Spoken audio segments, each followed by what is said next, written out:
This is Tailgate Talk, presented by Tarpon Blue. Let's take a ride.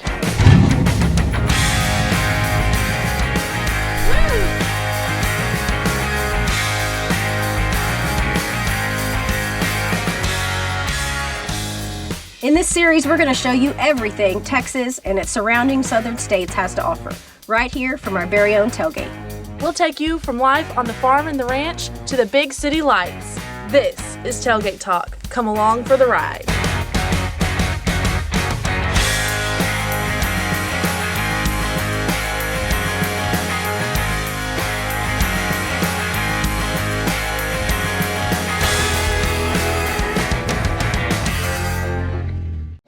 Hi, I'm Katie Abermine, and welcome to this week's episode of Tailgate Talk. We're in Seguin, Texas, with Brian and Jenna of BS Brewing, and they're going to tell us a little bit about their business, how they got started, and what you can expect if you come out here to visit them.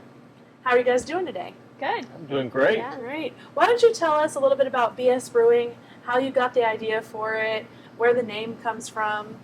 So back in 2012, I was going to college and I liked making beer, and my friends really liked drinking the beer that I made. And so while I was in college, I started looking up the tidal wave of craft brewery that was going to start hitting Texas. And, by no means are we, unoriginal out here. The grandfathers of craft beer are kind of the early 90s, mid-90s. But it was nice to kind of be on the cusp of that second tidal wave hitting Texas. Yeah. And we came out here in the middle of nowhere in a cow field and thought we'd kind of stay off the beaten path. And we started making beer in 2013.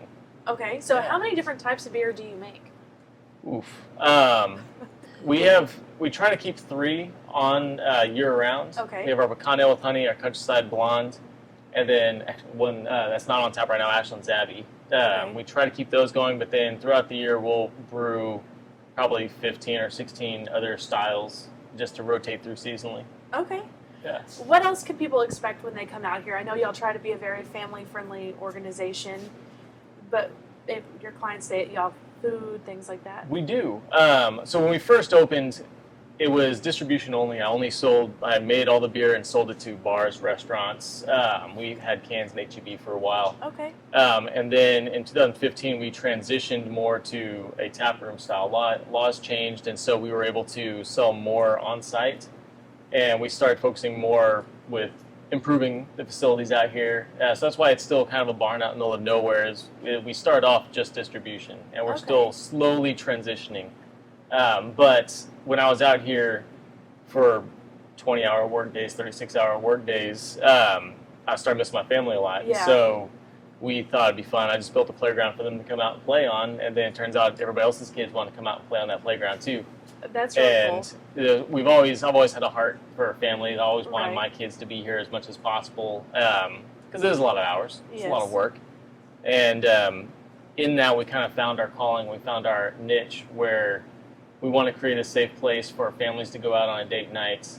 Yes, we're a brewery. We make beer. That's what pays the bills. But we focus more on families coming out, drinking responsibly, of course, because there's a lot of kids out here. We kind of hold that to a higher standard than most bars do, and I think that catches some people off guard. Yeah. But then after COVID, we decided that we need to open up a kitchen out here, in some cases just to stay open. Yeah. And you want to take over for the family table? Sure, yeah. So last year we added a kitchen of our own. We were doing rotating food trucks for a while and then added our own kitchen. So now we offer fresh ground burgers, artisan nuggets, fish and chips. We also have a nice kids menu because we do have so many kids out here. Right. So, we have the standard grilled cheese and hot dogs and nuggets for the kids too.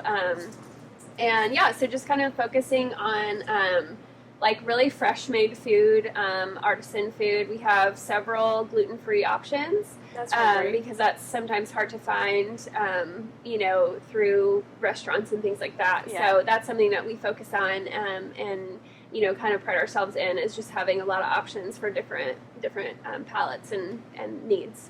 Yep. All right. Actually, everything that goes into our fryer, whether it's the appetizer, fried pickles, fried jalapenos, the fish and chips, all the fries, everything's gluten-free that goes on that side. Oh, that's really cool. So they don't have to worry about it if they have a gluten no allergy. cross-contamination. Oh, that's great. Yeah.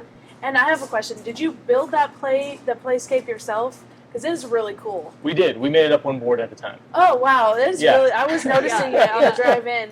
I bet kids really do love to come and play there. They I do. bet kids are asking their parents to bring them here. Yes, That's when you know you actually, win. Yeah. Like you get that next generation. So, can we go to Right. the brewery? Yeah, Sure. of course. Let's Yeah. go. Why not? We actually often have kids' birthday parties out here, and I we think love that's it. great. Like, Yeah. it's one of our favorite things.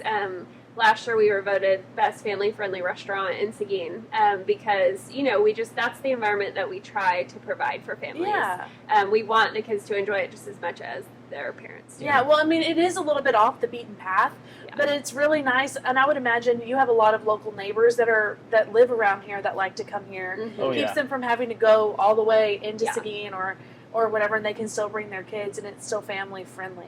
Yeah, I think that's for really sure. great. I see from your menu wall over here that you do have a few other drink options. Why don't you tell us a little bit about those? Sure. Yeah, and I understand not everybody likes beer. I like to think we make delicious beer, but not everybody's a beer drinker. Right. It kind of comes back to that gluten thing again, too. So we do have a sangria that we blend in-house. It's unique to us. We have a fall sangria that's cinnamon apple, Oh, that and then we have a strawberry peach that's on the rest of the year.